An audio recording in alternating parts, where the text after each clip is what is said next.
Hi Stampin' Friends, it's Chris Slogar from BuckeyeInklings.com, and today I'd like to show you how to make this cute little fold-up box favor, and I've sized it to hold 2 of these Ghirardelli squares.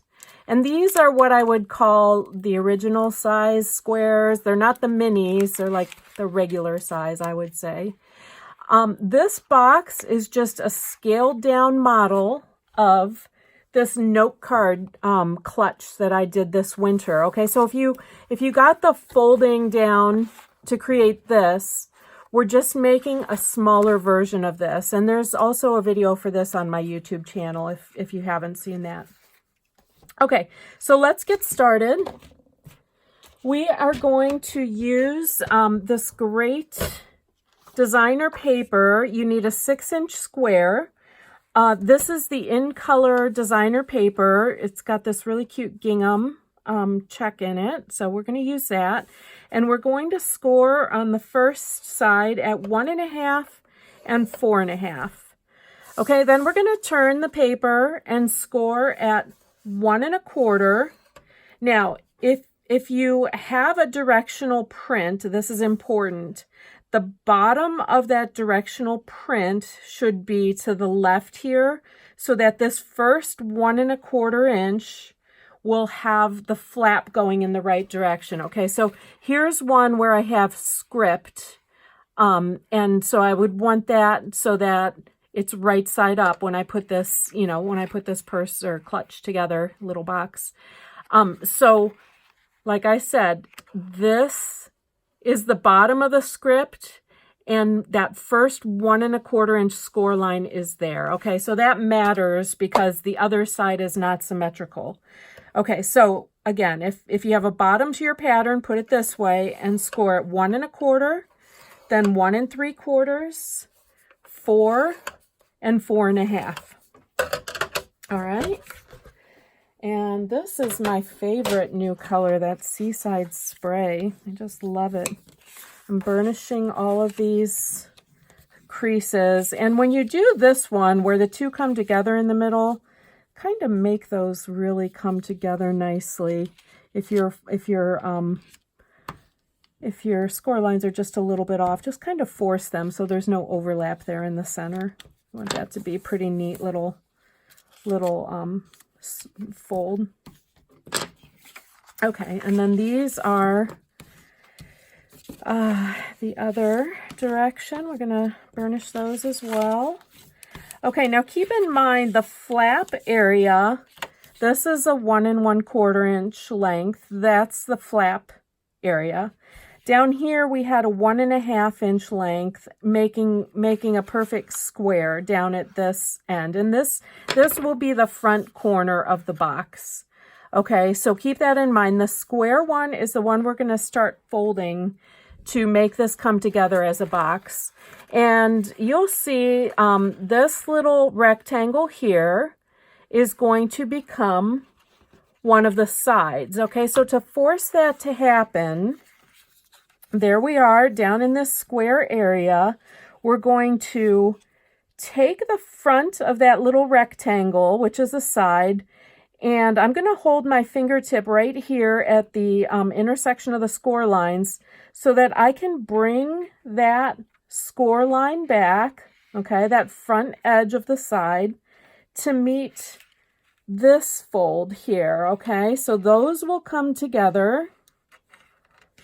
And then we'll be creating in that little square area that I was talking about, we're creating a fold on the diagonal right in there. And I'm going to go ahead and burnish that. Okay, so there's that square area, and we force this diagonal crease there.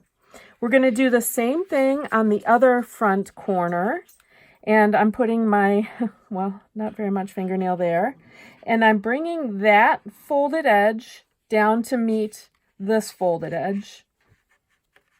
All right, and I'm going to create that diagonal as I do that diagonal score.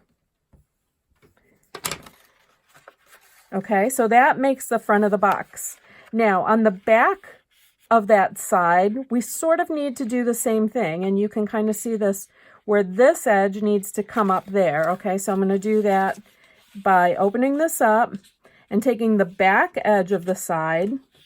And again, right there where my fingertip is the intersection of the score lines. So I'm bringing that score line back up to meet this folded edge. And then I'm burnishing to create that diagonal on the inside. And one more. Same thing again. Here's the back edge of the side. And I'm bringing that up to meet the other fold and creating this diagonal on the inside. Okay, so all together you can kind of see how that creates the pocket for the Ghirardellis. So now we just need to do some attaching here.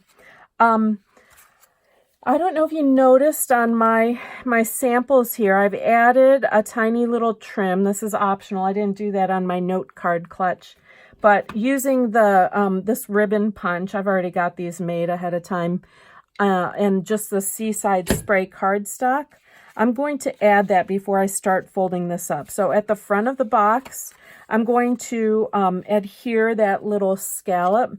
I'm just going to put a little glue kind of at each end here, because in the center you're going to see the scallop, the glue might show there.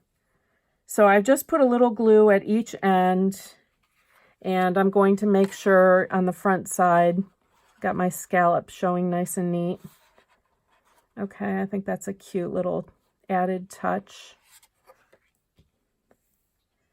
Okay, and then I'm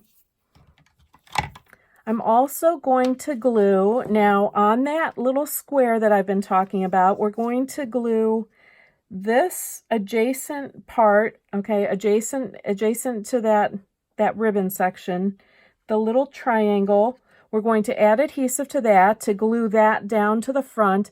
And then on this back side, we are going to add glue just to the limits of this diagonal line that we've created, okay? So all along this back section and up to that diagonal.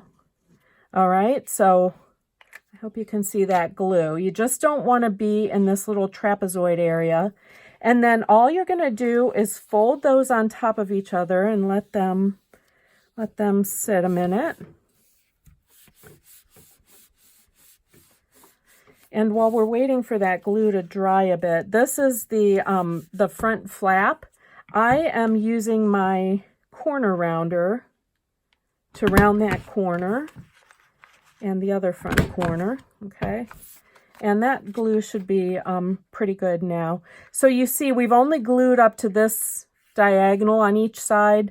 So this, when it comes together, leaves the pocket area free.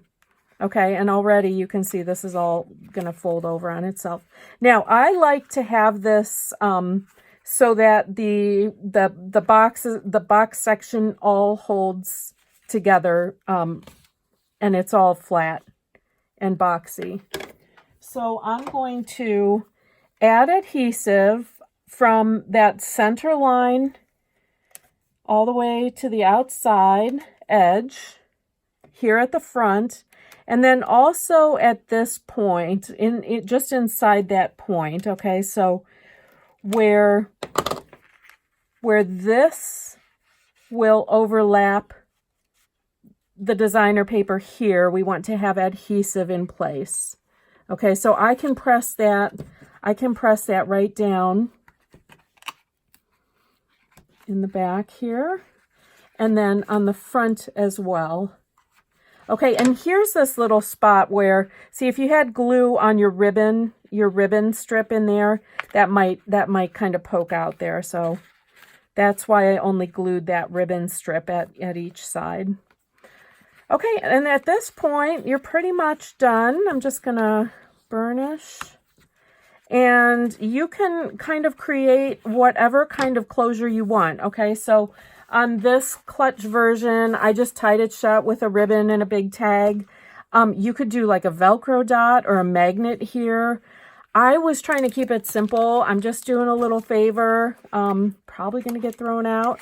I'm putting my Ghirardellis in, and then I'm just tucking my flap in, okay? So since I have that cute trim, that's really nice as is. You could make it look like a purse, like with a handle, or, you know, whatever you want for the closure, but that's the construction of the box. Now, I already have my daisies. I cut 2 medium daisies and stamped them with Daisy Lane.